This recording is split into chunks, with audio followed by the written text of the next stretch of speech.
안녕하십니까. 재밌는 제조업 이한희 TV입니다. 초조성장 시대에 대한 어떻게 지속 성장할 것인가. 오늘은 다섯 번째 주제로 디지털 트렌드로 신속히 가야 되는 이유에 대해서 좀 말씀을 드리고자 합니다. 활력을 잃어가는 제조업의 문제점을 한번 정리해 보면, 첫째는 생산 인구가 감소됨으로써 인력 구두 현상이라든지 생산성 저하 현상이 첫 번째 나타나는 문제점입니다. 그래프에서 보시는 것 같이 젊은 인재들의 그 취업률보다는 고령 인구의 취업률이 올라가는 것을 볼 때 젊은 사람들을 얻기가 어렵다는 이런 현상을 볼 수가 있고요. 두 번째는 제조업의 기피 현상이 두 번째 문제점입니다. 그래프에서 보시는 것처럼 숙련 인구는 유지되는 트렌드인 반면에 신규 채용 인력은 급속하게 감소되는 걸로 봐서 젊은이들이 제조업을 기피한다라고 볼 수가 있습니다. 세 번째 문제는 이제 고령화 추세이죠. 노하우를 이제 후배들에게 전수할 수 없는 그런 것이 문제가 되고 있습니다.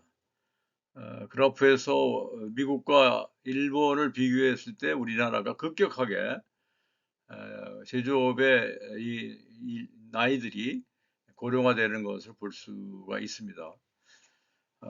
젊은 세대들이 제조업을 기피하니까 오래된 분들의 경험과 노하우를 전수할 수 있는 이런 형편이 잘 되질 않고, 이것이 장기적으로 봤을 때는 제조업의 커다란 문제점으로 나타나고 있습니다. 그래서 좀 더 상세하게 제조업이 갖고 있는 문제점을 나열해 보면 일곱 가지인데, 첫째는 사람이 부족하다는 것이 공통적인 현상이고요.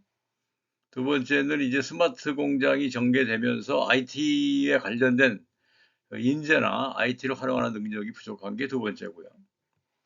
세 번째는 기술을 전수한다든지 상속한다든지 하는 것이 어려움이 있다는 것입니다. 네 번째는 인구가 줄어들므로 인해서 시장이 축소되고 있고, 제조업의 비즈니스 모델이 이제는 변화를 해야 되는 인더스트리의 구조 전환기에 있고요. 따라서 소비자의 요구의 변화도 급격하게 일어나고 있고, 세계와의 경쟁이 격화되는 것이 현재 제조업이 안고 있는 공통적인 문제점이라 볼 수 있습니다. 일곱 가지의 과제 중에서 인력 부족 현상, 또 IT를 활용하는 능력, 그 다음에 기술을 전수하는 것, 이 세 가지가 핵심적인 문제점이고, 이것이 갈수록 더 심화될 거라고 예상을 하고 있는 것입니다. 제조업의 인재 부족 현상을 보면은 결국은 이제 국내 노동력의 인구가 줄어들면서 급격하게 제조업의 취업 인구가 줄어드는 현상이 첫 번째 원인으로 봐지는 거고요. 두 번째는 제조업에 대한 나쁜 이미지, 3D 업종이라고 하는 이미지가 젊은이들이 제조업을 기피하는 현상이고요. 세 번째는 제조 현장이 오래된 방식이고 노후 설비로 있기 때문에 젊은이들이 보는 시각에서는 미래가 없다, 뭐 이렇게 보는 것 같고요.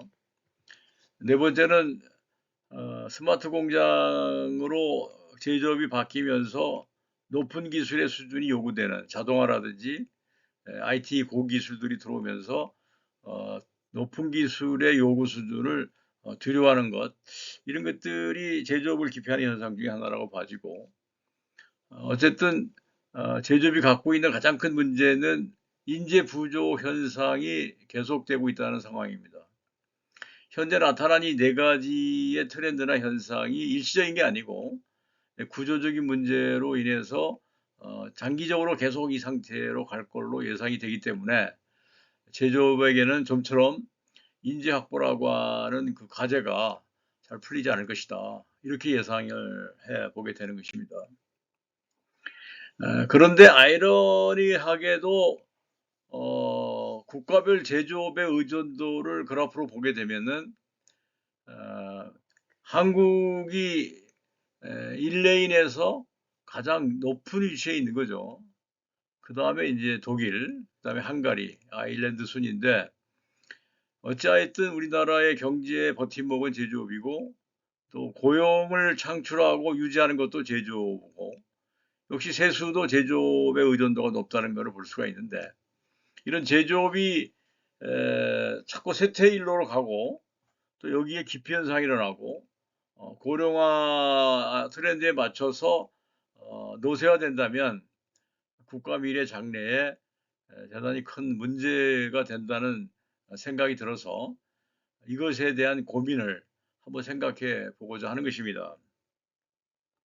그러면 이런 상황에서 제조업들이 갈 길이 뭐겠는가 하는 것들을 한번 말씀을 드려보려는데, 오늘은 제조업이 갖고 있는 이 세 가지 과제의 해결 방안이 자동화라는 생각이 들어요. 그래서 이제 제조업의 해결 과제는 제조 공정을 아날로그 방식을 디지털 방식으로 바꾸고 디지털 매니팩처링 방식으로 가야 지금 갖고 있는 제조업이 겪고 있는 문제들이 동시에 해결될 수 있을 걸로 예상이 되는 것입니다. 제조업의 결국은 그 바람직한 생산 계획의 최적화 솔루션이라는 입장에서 보면 현장의 공정에서 발생하는 각종 설비나 작업의 진도 현황의 데이터를 수집을 하고, 그 수집한 데이터를 분석을 해서 진도를 알려줄 뿐 아니라 진행사항도 알려주고, 그리고 문제점도 알려줘서 이것이 개선이 되는 구조로 가는 것. 이것이 지금 스마트 공장이 지향하는 바인 거죠.